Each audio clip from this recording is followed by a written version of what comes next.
Hello everyone. This is Ishan Hashim, and you're watching PRISA Institute's interview series on contemporary issues with world scholar. And today, my guest is Professor Jan Fidrmuc.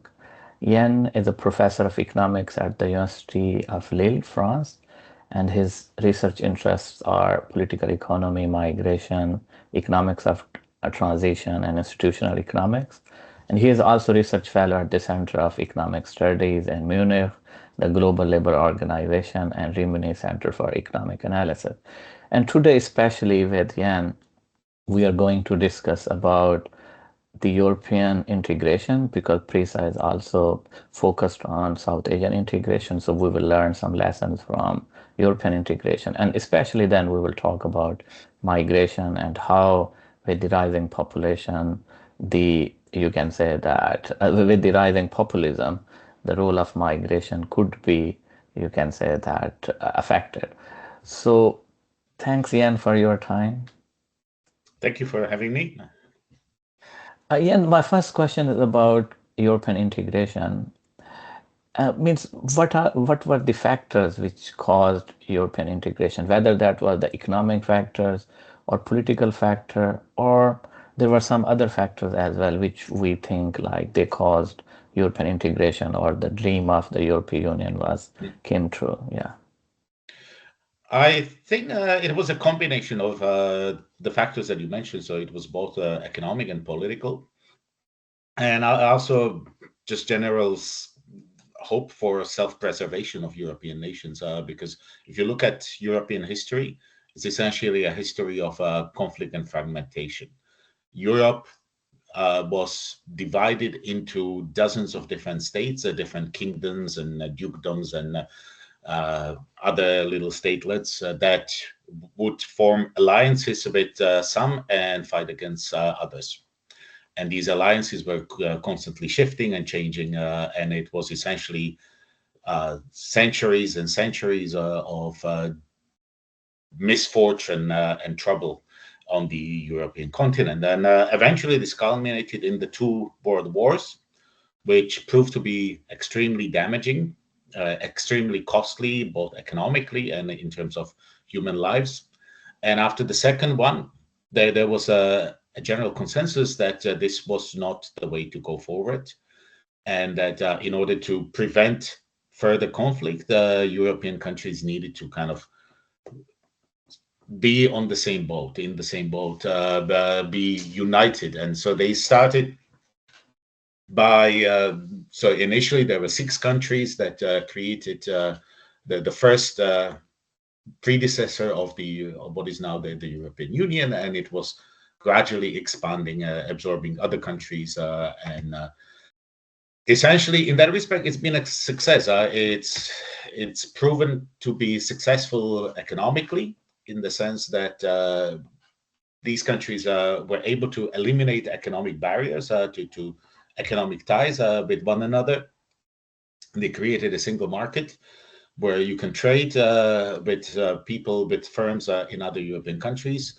People can move to other European countries for work or to study. They can live in other European countries and so on. And you can move capital as well. So firm from one European country can easily move to another and create a subsidiary or completely relocate and so on. So that all of this increases efficiency, it improves allocation of resources, and all of that is positive. So it was an economic success.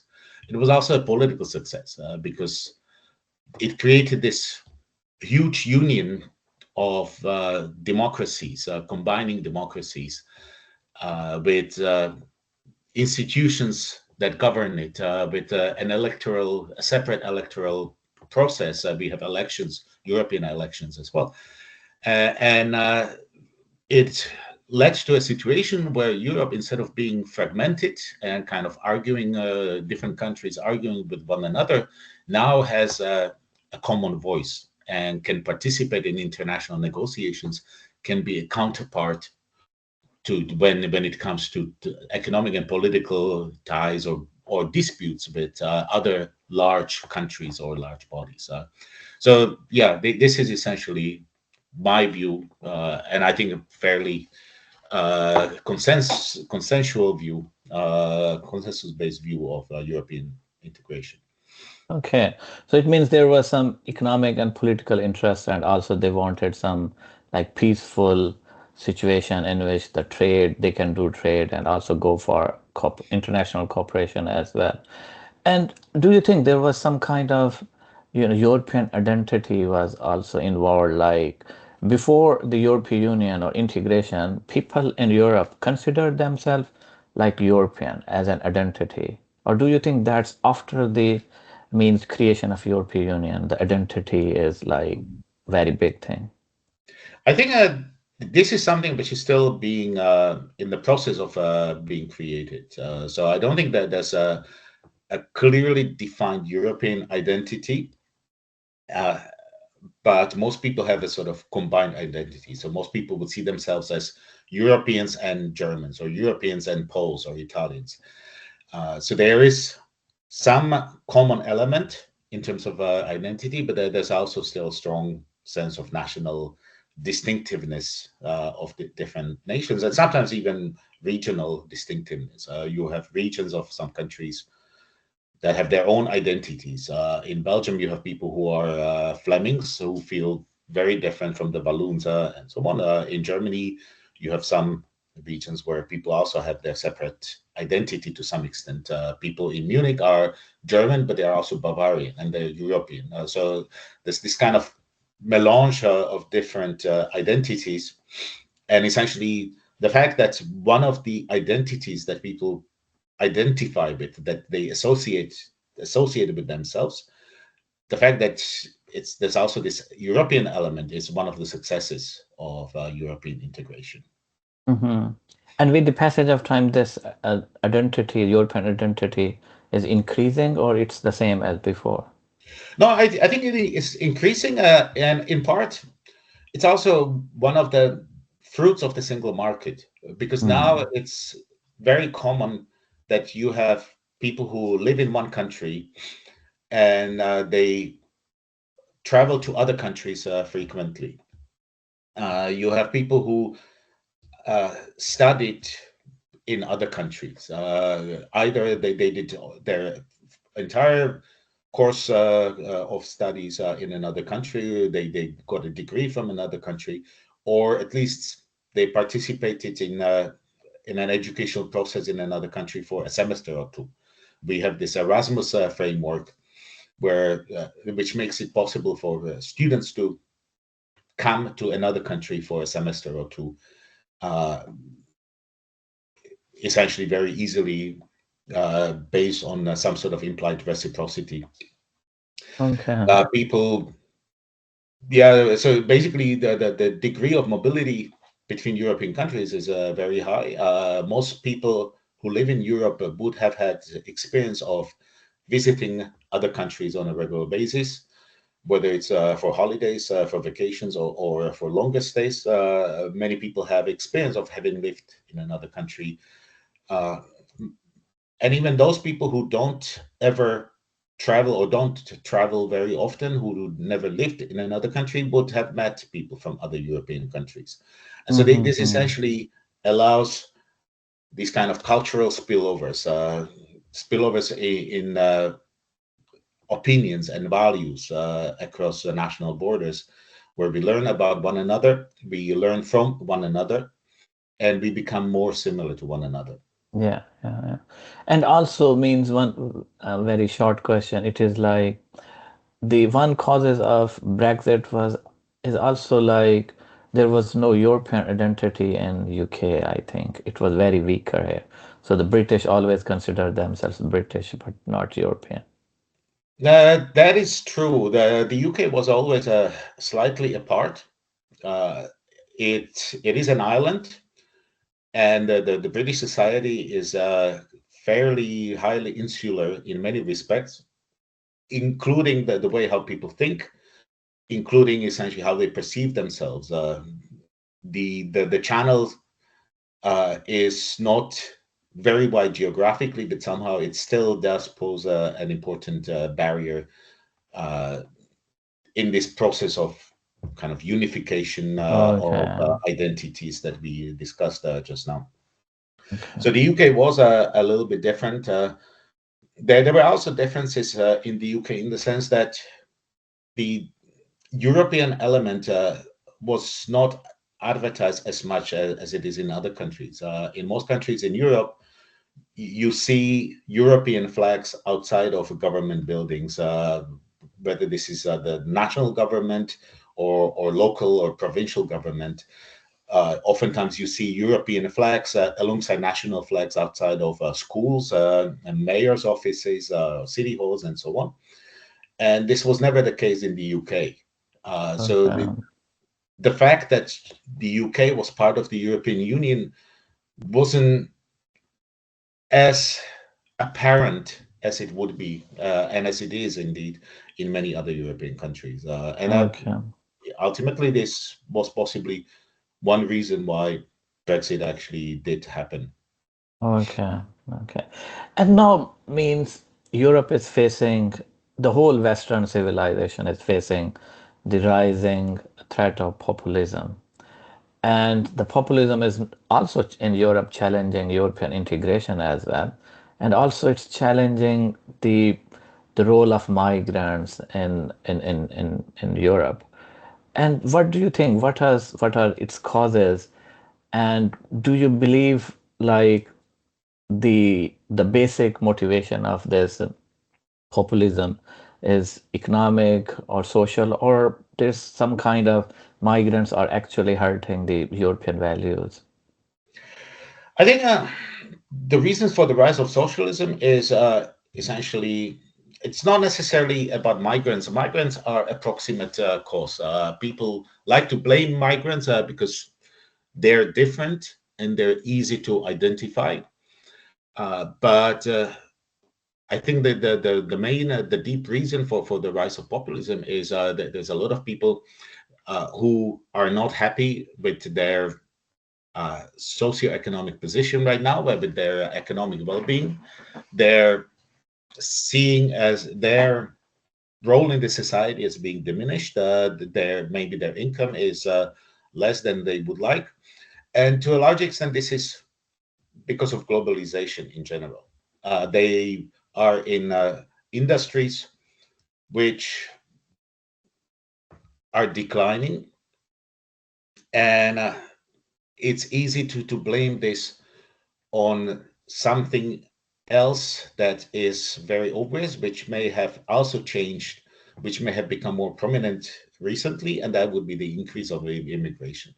So one Mm-hmm. example is if you take a black cab in London, typically the driver is a middle-aged or older gentleman who is white and English. And this is kind of the traditional constituency of cabbies in the UK. Mm-hmm. On the other hand, if you order an Uber on your mobile phone, you get a car driven by a young guy, so someone who is young and probably of immigrant background. Yes. And so this is kind of the obvious difference. And it would seem to the middle-aged or older white English drivers that the fact that they have less business is because of the competition from all these new immigrants who are willing to drive people around for less money than what the black cabs tend to charge. But ultimately, this is because of technological change. It is because now it's much more convenient, much easier to call a cab, to order a cab using an application on your phone rather than using telephone to call a cab or hailing a cab in the street or going to a taxi rank and getting a cab and then paying a lot more for a service which is ultimately not necessarily any better than the service that you get from an Uber driver. And so it's very easy for these guys to respond by saying that this is all the fault of the immigrants. But again, it's Mm-hmm. basically it's technological change, it's globalization, and some people are winners of this, and some people are losers. And the Yeah. people who see themselves as the losers of globalization and the losers of technological change they will not necessarily say that this is because of the internet. It's much easier for them to find some other plausible culprits, such as saying this is because of the immigrants. If the immigrants wouldn't come here, everybody would still be driving black cabs. So this is essentially part of the reason why people like this, they become populists and they become immigrant bashers, and they become kind of very vitriolic and unpleasant. And then there are politicians like Trump in the US, or Nigel Farage in the UK, and other politicians in other European countries, who essentially espouse these views and normalize them. Mm. And then you get someone like Trump saying that immigrants are rapists and criminals, and that we need to build a wall and we need to deport them and so on. And suddenly saying things like this, it becomes mainstream. Mm-hmm. Because there is someone in a position of importance, or well, Trump is now president again, or at least someone who has a lot of visibility, who says these things that previously were not seen as acceptable. That's And that true. basically normalizes these views, and other people start vocally expressing views like this. Mm-hmm. Yeah. And also the technological change means it's every time like new technology cause some people losing job and some people gaining job as well. And if we go like protectionism, like against globalization, the economic losses even more, there would be more unemployment. Do you agree with that, or do you think means like protectionist policies, like nowadays people talking about industrial policies could benefit? Well, right now we are living through an experiment in economic effects of protectionism. Trump has promised to impose tariffs on a number of countries, uh, potentially across the board, and we can see whether this is going to help make the US great again. Mm, But if you look at uh, a list of countries based on the average level of tariffs that they charge, you will see that there's an inverse correlation between these two mm, numbers. There's an inverse correlation between the level of tariffs and GDP per capita, or any other measure of economic well-being, economic prosperity. Countries that are rich and successful generally charge low tariffs, and vice versa. mm, And this is because globalization, being open to trade, but being also open to flows of factors of production, is something which increases efficiency. It improves the allocation of resources. A single country cannot produce everything locally and only buy local products, because there's a lot of things which cannot be produced locally, or can be produced a lot more cheaply somewhere else. mm. And it's the same with labor. We don't necessarily have every kind of labor in every single country. And sometimes the easiest way how to get additional workers is to source them from abroad. Mm. Or through immigration, right? Well, yeah, sourcing them from abroad is essentially that we allow people to come. Yeah, yeah. Or shifting the job to like Yeah, a supply chain system. yeah, Yeah. but then there's also huge potential economic gains, because if you take a person from Bangladesh and bring him to Britain, then the contribution of this person to global output increases several fold, Mm-hmm. because the production process is a lot more efficient, a lot more productive in the UK than in Bangladesh. So we Mm. can also improve global prosperity by allowing more migration. Yeah, a free movement of capital, goods and services and people. And so populism is challenging migration policies. It's also challenging globalization, like promoting protectionism and in the form of industrial policy or something. Where this trend will go, do you think it's like a wave which will end soon, or do you think it's a very strong kind of means effect on, the European market or the United States or entire Western civilization? I think these processes tend to be cyclical, at least to Okay. some extent. So we had a wave of liberalization and democratization in 1990s Mm. and maybe 2000s, and then uh, there was a kind of change of minds, and countries became less positive about wide-ranging democracy, political freedom, wide-ranging economic freedom. They started to backtrack. Uh, Part of that, or maybe related to that, was the rise of populism that we talked about. And then that has led to a number of countries having essentially populist governments or making decisions motivated by populist motives, Mm. populist rationales. One example of that is Brexit. And Brexit now has had its almost 10 years of history. Basically, the Brexit referendum was 9 years ago, no, 9.5 years ago. And we have already seen that people in the UK are much less positive about Brexit than they were 10 years ago. Mm. Basically, you have to some extent, by allowing these things to happen, they move from uh, the realm of theoretical possibilities to something that people experience practically. And then they can Okay. see whether it is really that easy to make a country great again, or to cut yourself from your neighbors and be more prosperous, more successful by doing so, and so on. So far in the UK, that certainly hasn't been the case. And I Mm-hmm. think the US will soon learn the same lesson from their experiment with populism. And so I think after this, maybe in another 5 to 10 years, we will see a rebound of pro-liberal, more liberal attitudes, hopefully. Okay. Okay.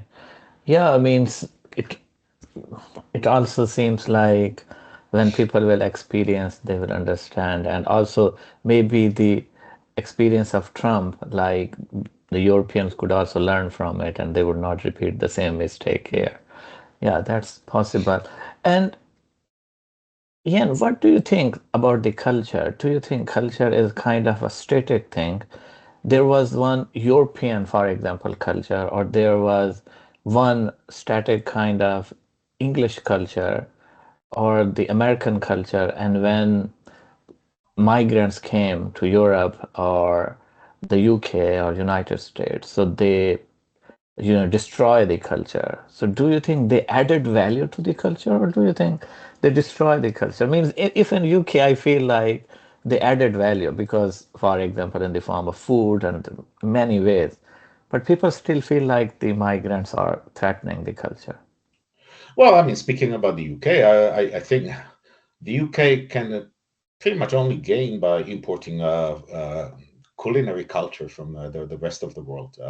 Okay, that's So, in interesting. that respect, undoubtedly, immigration has helped. But also more broadly, migrants often as migrants self-select based on their skills, their talents. So countries effectively get those people who are more proactive, those people who are somehow smarter, better educated, and so on, than the people who stay behind.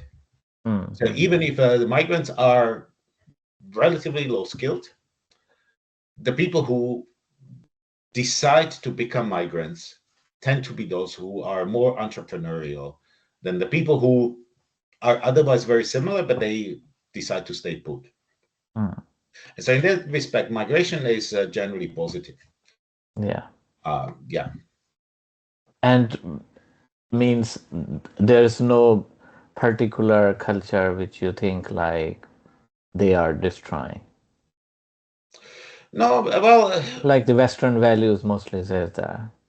There's a mixing of culture, but there's a mixing of culture that goes both ways. If you look at immigrant communities in most countries, I mean, there are some people who become very conservative, Mm-hmm. and this could be essentially a response to being confronted with a culture which is different from their own, and they become kind of more hardline in terms of turning back towards what they see as core value pertaining to their own culture. But most people, migrants and non-migrants, essentially learn from being in touch with one another, and Mm-hmm. there's a blending of cultures, Yeah. and this works at different levels. There's not necessarily a single national culture in most countries. It's a blend of regional cultures, Yeah. local cultures, and in the past, the distinctions between different regions used to be much stronger than they are now.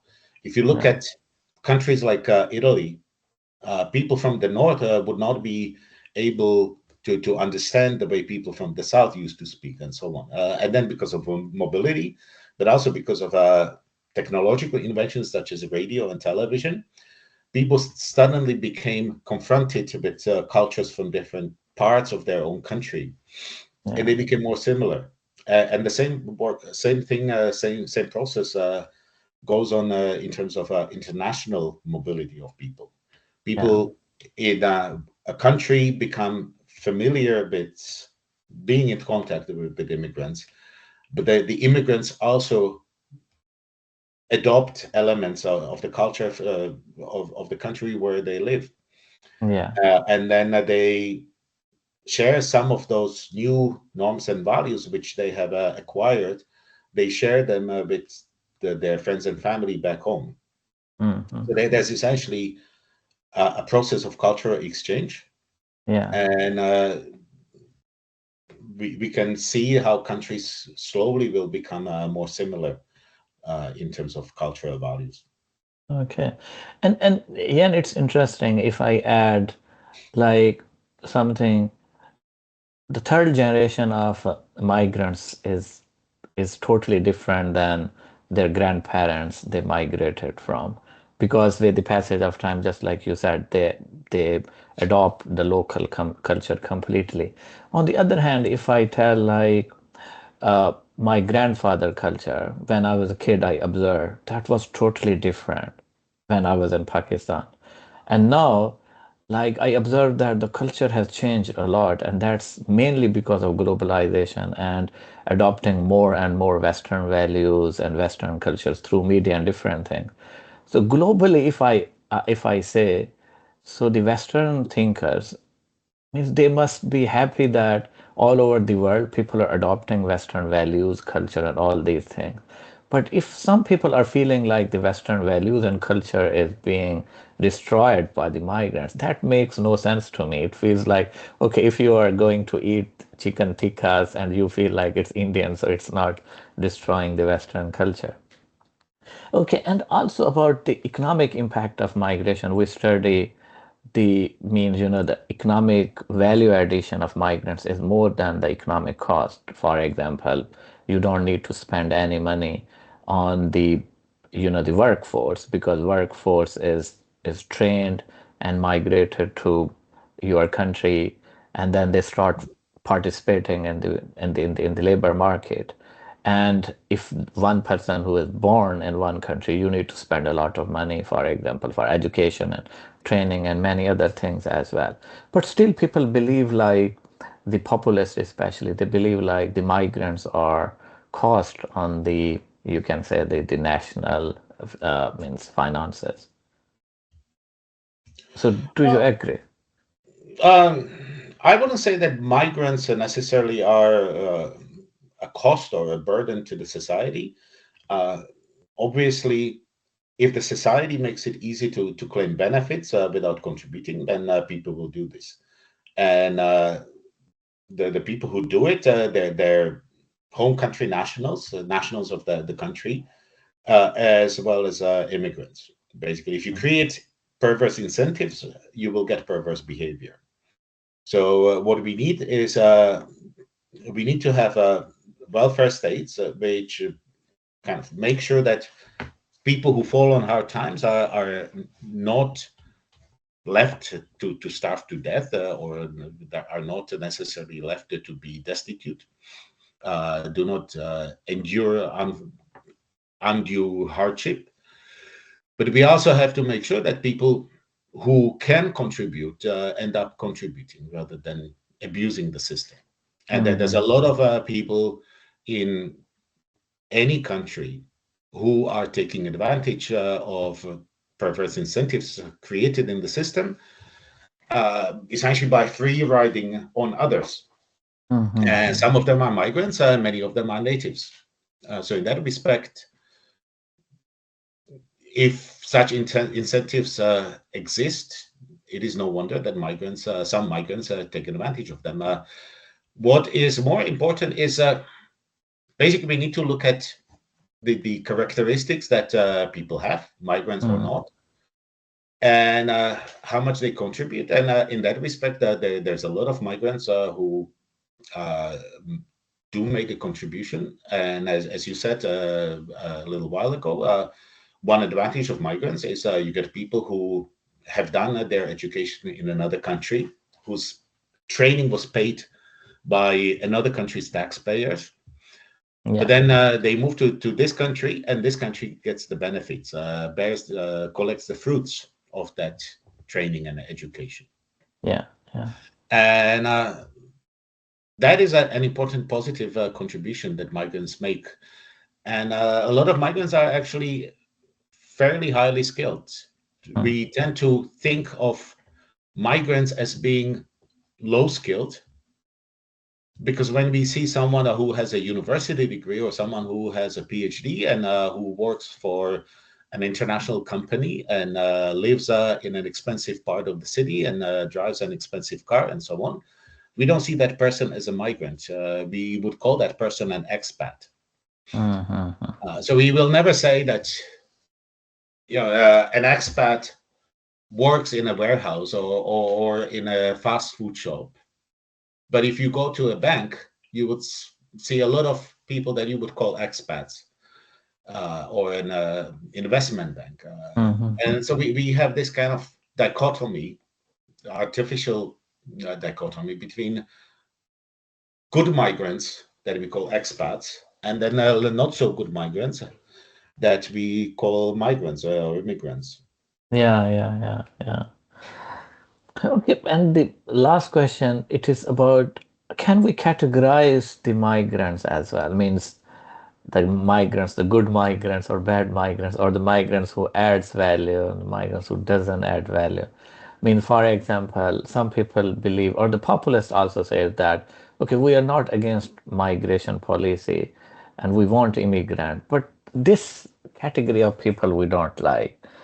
And means there was a time they used to say that means I'm not specifying, means some categories, but for example, PRISA is more related to the South Asians, and also there's a large section of the Muslims in South Asia living. Do you think, South Asians and Muslim migrants, they're contributing less than the other groups of the migrant, or it's very hard to classify, or it's just populist false narrative? I think this is a complicated question because the contribution of a migrant depends on the characteristics of the migrant. So if you get highly skilled and qualified migrants, then they will contribute a lot. If you get migrants who are less skilled, then they will contribute less. So essentially, it's a question of whether the immigration policy encourages a specific type of immigration. And then to some extent, it also reflects the endowments in different countries. You have countries that have good education systems where you can import, quote unquote, a lot of highly skilled workers from. And then you have other countries where education systems are not so good. And so that also then correlates with the perceived contribution that migrants from different countries and migrants with different backgrounds make to the Yeah. destination countries and societies. So I think that I wouldn't really say that there are good and bad migrants. There are good and bad incentives and good and bad immigration policies. Yeah. And you want to make sure that the incentives, economic incentives in the host countries of migrants and immigration policies in those countries are such that we get such migrants who contribute economically, socially, and politically, and not those who end up costing us more than they contribute. Okay. And Yen, one another question, even though I said last was my last question, just means your answer needed because this question just created my mind and it's pushing me to ask is do you think is there any difference in the economic contribution of like legal migrants or illegal migrants? This may not be a popular view, but I think illegal migrants have a lot of advantages to the host countries Mhm. because they're super cheap, Okay. because they don't have any entitlements Okay. and so on. So, in a way, I think there's no wonder that illegal immigration is quite substantial. Uh, if you want to get cheap labor that will not be a burden on the public purse, then you want to get illegal migrants. Now, there are some issues such as people trafficking and so on. But ultimately, there is demand for this kind of migration, and that demand will be met one way or another. So Mhm. if countries make it difficult to meet this to meet this need from uh, legal sources of migration, then there will be illegal migration. And Mhm. again, economically, illegal migrants are not necessarily bad for the country that receives them, because again, Okay. you get people who got their human capital, who got their skills and training somewhere else. They come to your country, and because they don't have a legal status, they will not ask for any support from the government.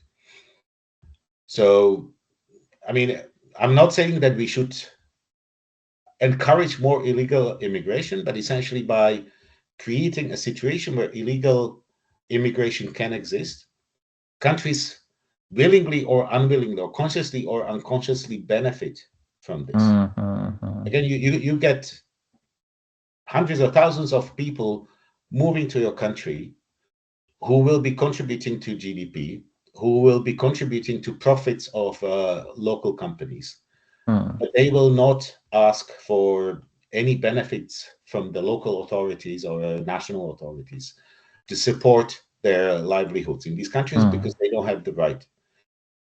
So, whether this is part of the design or not, countries do benefit from this.